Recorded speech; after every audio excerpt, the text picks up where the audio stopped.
Oke,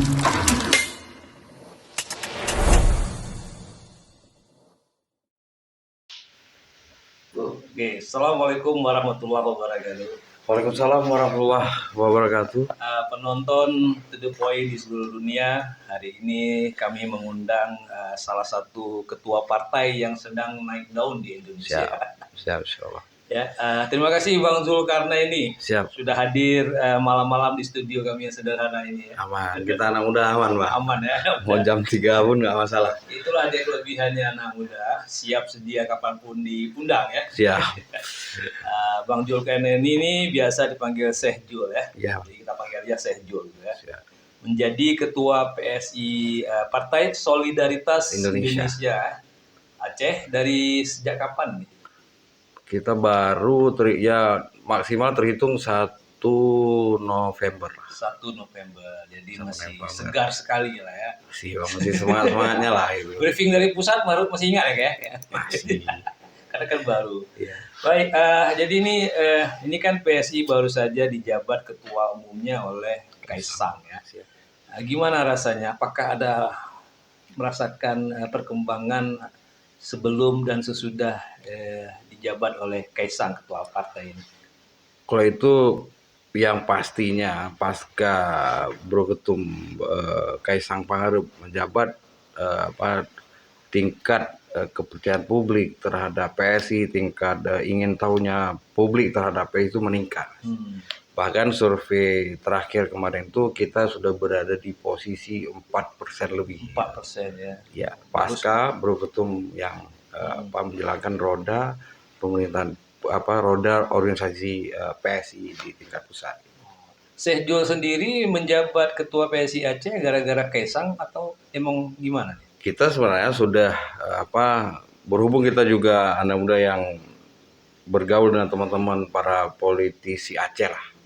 Ya, kita juga nggak ketertinggalan informasi tentang sejumlah partai politik nasional yang hari ini hadir gitu. Kalau untuk kita ikutin PSI sebenarnya sudah sejak lama gitu. Bukan karena karena seseorang kita ingin bergabung dalam partai tersebut, tapi memang karena panggilan hati dan ingin berbuat gitu. Apa Kaisang sendiri nggak ada daya tariknya di mata Syekh Jul itu? Sebenarnya siapapun yang ketum bagi kami tetap tegak lurus gitu, mau siapapun. Apalagi Kaisang ya. Apalagi Kaisang gitu. Sebelum kawan-kawan ada juga yang bergabung ke PSI sebelum Bro Ketum Kaisang. Ya, mereka juga tetap tegak lurus ke DPP. Kemudian ditambah hari ini yang kebetulan beliau juga putra presiden. Ya, tentunya kami juga harus tegak lurus, wajib hukumnya bagi kami gitu. Kalau nggak mengikuti wajib dosa gitu. Artinya itu sebuah perintah yang harus kita jalankan. Artinya itu pimpinan kami lah. Saya juga cerita dong, gimana kok bisa jadi ketua PSI Aceh ini? Karena saya dengar aja gitu ya, mengalir saja. Tapi kan banyak inilah kan hambatan-hambatan gitu kan. Pastinya semua pekerjaan punya hambatan dan tantangan kalau tersendiri. spesifiknya di PSI itu gimana? Nggak ada Bang, jalan aja. Jalan aja ya. Kita telepon teman-teman yang udah kita kenal sejak dulu dari kampus. Kita tanya bersedia dengan segala konsekuensi yang kita sampaikan. Mereka bersedia dan alhamdulillah kita target awal Desember sudah terbentuk 23 kabupaten kota pengurus sampai ke tingkat kecamatan. Gitu, Bang. Mengenai ketokohan lah kan. Ini kan anak-anak muda semua. Betul, Bang. Ini sebaya-sebaya lah kira-kira kan. Memang anak-anak semua, anak muda semua juga. Enggak, maksudnya saya gini, dalam politik kan biasanya ada ketokohan lah kan. Ada satu tokoh yang menjadi panutan bagi rekan-rekan yang lain. Nah, di PSI ini kan sama ya, dekat-dekat semua ya. Gimana dengan ketokohan ini? Apakah ada yang bisa menjadi panutan atau ya? Yang pastinya guru politik saya di PSI itu yang pertama adalah ketua pertama di Aceh gitu kan. Ada Bang Komarudin yang juga pengacara UPA Aceh. Kemudian ada Bang Juli. Kemudian ada Sekjen kami Bro Raja Juliantoni yang hari ini Wakil Menteri. Itu selain Bro Ketum, itulah guru-guru kami ya. Kalau bicara sosok anak muda di Aceh, ya yang menjadi penentunya kami sama aja. Nggak ada harus tokoh, nggak. Ya dia nggak ada persyaratan khusus gabung ke PSI selain tetap tegak lurus ke DPP gitu. Kalau mau apa harus tokoh tertentu misalnya nggak harus bang. PSI ini kan mengalir aja. Ada adik masuk bisa abang lihat ke kantor. Mungkin kantor yang itu 24 jam cuma PSI lah. Iyalah, anak-anak muda semua. Nah, anak muda itu ngopi-ngopi, kami main gitar, itu kerja lagi, susun pengurus, planning. Apalagi ini kita menjadi partai pengusung calon presiden Prabowo Gibran kan. Artinya selain tugas saya selain membentuk pengurus di 23 kabupaten kota, kemudian bekerja untuk pemenangan proses pencalekan nanti, kemudian ditambah lagi dengan pemenangan Prabowo Gibran. Ini udah mulai kerja ya? Sudah bang, kita sudah rapat perdana kemarin 2 hari setelah saya pegang SK, saya pulang ke Aceh. Kita rapat bersama Koalisi Indonesia Maju di Aceh. Artinya untuk pembentukan TKD, tim pemenangan di tingkat daerah atau provinsi gitu. Jadi hari ini animo anak-anak muda Aceh ingin bergabung ke PSU cukup tinggi pak. Kita bisa lihat bukti nanti, saya akan lihat proses pendaftaran secara online karena memang PSI kan aksesnya nggak seperti partai yang lain. Kita daftar online, silakan kalau memang ingin login silakan login sendiri. Begitu masuk pendaftaran dikirim ke kami print kartu anggota, kami antar. Oh gitu ya. Ya, jadi nggak ada persyaratan khusus kan, nggak. Cukup simple bagi anak-anak muda yang ingin bergabung di PSI karena memang ini wadahnya anak muda Pak. Kalau partai ini mungkin anak-anak muda itu ada dikasih satu underbow mungkin. Iya.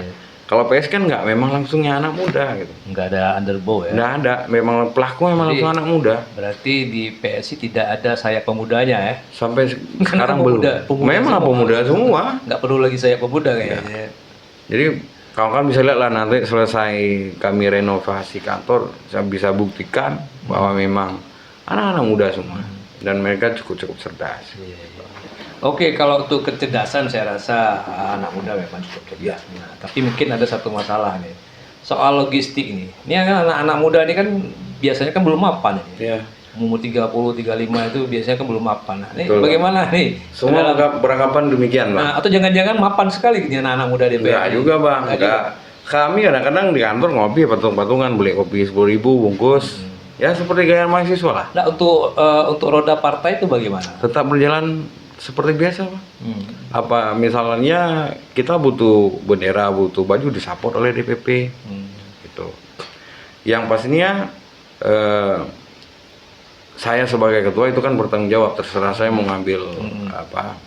Yang pastinya kan butuh uang, nggak mungkin nggak butuh uang Pak ya. Kita dalam berpolitik itu nggak mungkin nggak butuh uang. Iya itu dia. Tapi dengan keterbatasan kami, dengan keuangan yang kami miliki, ya kami komit aja untuk membentuk seluruh Aceh dan alhamdulillah sudah berjalan. Hari ini sudah berjalan, per update tadi sore itu sudah ada di angka 15 kabupaten kota sudah terbentuk dan kita sudah ajukan SK, bahkan pengurus lama juga kita perbaharui lagi. Artinya kami sudah sepakat di tingkat DPW awal Desember kita sudah terbentuk semua. Desember 2024 ya. 2024. Ada target kursi? Pastinya kita pasang target, Bang. Berapa itu? Kalau DPR RI kita target minimal 1 kursi lah. DPR RI? DPR RI. Kemudian untuk DPR insya Allah barang-barang 2 kursi lah. Nggak usah ngomong ulu-ulu kita ya. Realitanya nanti takut nggak terjadi gitu. Tapi kalau kita target 2 kemudian terrealisasi 1 itu hal yang biasa. Namanya juga pasang target kan gitu Bang. Tingkat DPRK mungkin kita insya Allah target sekitar 3 kursi lah di seluruh Aceh. Mana-mana daerah saya belum petakan. 3 kursi ini tiap-tiap kota kabupaten? Enggak. Seluruhnya? Dari seluruh kabupaten kita pasang target 3 aja. 3 kabupaten kita dapat 1 kursi aja udah cukup. Simple kali ya? Iya Bang. Ya namanya anak muda kan nggak mau ngecat langit Bang. Biasa kan kalau partai-partai konvensional lain tuh kan itu mereka tuh 3 tuh malah 1 kota kan, bener, 1 kabupaten, atau malah yang sombongnya bilang 1 DP, 1 dapil. Ya kan saya juga harus lihat realita PSI di Aceh hari ini. dengan caleg yang hari ini sudah masuk DJT, dengan kekuatan yang kami miliki, ya insya Allah segitulah kami upayakan gitu. Gitu Bang. Terus teringat saya itu Kaisang itu kan semenjak dia jadi ketua PSI itu kan mempopulerkan istilah berpolitik dengan riang gembira ya. Ya. Sampai ada balihonya itu dengan apa fotonya Betul, gitu ya. betul. Ya. Itu nah bagaimana PSI Aceh menerjemahkan politik riang gembira dari Kaisang itu? Kalau kami di Aceh, di samping riang gembira, kami tetap menggunakan tagline Busulu we panik gitu. Santai Busulu we panik, Pak. Itu tagline kami di Aceh. Itu selain kita menerjemah secara lokal, berpolitik secara santun dan santuy dan riang gembira gitu. Di Solo, bahasa Indonesianya apa itu tadi? Kan politik riang gembira, santun dan santuy. Kalau kita di Aceh kan tetabu tenang buselu panik kan, itulah kira-kira gitu ya. terjemahan dari santun dan santuy, kira-kira begitulah. Sehingga itulah menjadi tagline kami hari ini Bang, PSI Aceh. Oke, ini kita bicara tentang kepemimpinan di Aceh ya. Ini kan nasional ya kan. Kira-kira untuk pemimpin di Aceh, gubernur dulu lah nih kan. PSI punya ini nggak calon nggak? Tentu kami kalau calon secara spesifik khususnya itu kita belum membicarakan ke arah situ Pak. Karena hari ini kan kita masih fokus pada tahapan pemenangan pileg dan pilpres. Yang pastinya PSI itu akan mengusung pasangan calon ke depan itu tentunya dari anak muda. Sosok-sosok anak muda. Oh sebentar saya potong. PSI menganggap anak muda itu umur berapa? Ada kriterianya tuh? Ya yang pastinya kan selesai SMA kan udah anak muda. Gitu ya. Karena kalau saya lihat tentunya dengan aturan yang ada kita harus ikuti. Misal Bro Giring dalam beberapa podcast saya nonton, dia menganggap dia sudah terlalu tua. Jadi dia kembalikan ke pemiliknya gitu kan. Betul Bang. Makanya yang tua-tua harap maklum lah dulu kan. Gitu Bang. Jadi tentu dengan kriteria dan persyaratan khusus di Aceh, misalnya kalau calon kepala daerah itu kan minimal 30 ya, 30 tahun. Nah, ya kita ikutin itu. Artinya nggak yang tua-tua kali lah. Artinya yang kalau selalu kita yang yang tua-tua tuh terus kami anak muda kapan diberi kesempatan gitu. Disuruh kan nanti bisa bilang antri dulu lah, yang tua-tua aja belum dapat. Oh janganlah, nggak mungkin Bang. Kalau begitu terus kita berpikir, bukan laran tidak menghargai orang tua, enggak Bang. Terus kami anak muda kapan gitu? Itulah antri dulu. Ya jangan lama kali lah. Jangan terlalu lama lah. Ini kan kalau kita mau revolusioner, presiden umur 35 sudah bisa. Ya kan? Kalau jangan-jangan nanti ke depan wali kota bisa juga nih 20-an gitu. Ya bagus. Bagi kami PSI bagus. Karena memang kami anak muda semua. Yang tua-tua ya di Dewan Pertimbangan, Dewan Penasihat lah. Artinya bukan juga melarang orang tua. Kami juga masih butuh orang tua. Orang tua ya duduk-duduk aja lah dulu ya. Nanti tempat kami mengambil penutup. Ya, kalau sakit-sakit kami beliin minyak angin ya. Serahinlah, cobalah. Percayakan sekali ini untuk anak muda. Tapi anak muda katanya kurang pengalaman nih. Gimana tuh? Ya, saya pengalaman sendiri ini, saya juga punya pengalaman memegang partai, khususnya untuk posisi sebagai pimpinan partai ya. Nggak ada kendala yang begitu berarti. Santai aja sama orang lain menjalankan. Mungkin karena belum banyak yang menduduki kursi di dewan, jadi belum banyak masalah gitu. Nah, itu nanti saya pikir Bang. Oh, sesuai waktunya aja ya. Ketika kita mengalir aja sebenarnya. Kalau terlalu kita berpikir, oh ini kalau begini nanti begini, itu nggak akan jalan Bang. Nah ini lebih anak muda. Santai ya. Begitu udah terjadi, situ kita pikir, oh ini gini solusinya. Nah untuk pemimpin kota Banda Aceh mungkin ada PSI. Kita bicara Banda Aceh dulu lah kan, karena Banda Aceh ini ibu kota. Betul. Kita di Banda Aceh punya target 1 kursi DPRK. Yang kemudian menjadi modal bagi anak-anak muda Banda Aceh yang ingin bertarung di pilkada nantinya di bulan September ya. gitulah. Kalau tokoh-tokoh muda Aceh ada yang sudah menjadi sorot apa oleh PSI nggak? Belum Ada. karena kita belum buka konvensi. Bukan, maksudnya gini dalam diskusi internal PSI. Karena kan kita gini nih, antara pilkada, antara pileg, pilpres dan pilkada itu kan dekat-dekat waktunya. Betul. Tapi kita belum musyawarah untuk bahas kriteria calon kepala daerah, belum. Masih pada tahapan proses bagaimana cara kita rebut kursi parlemen dulu.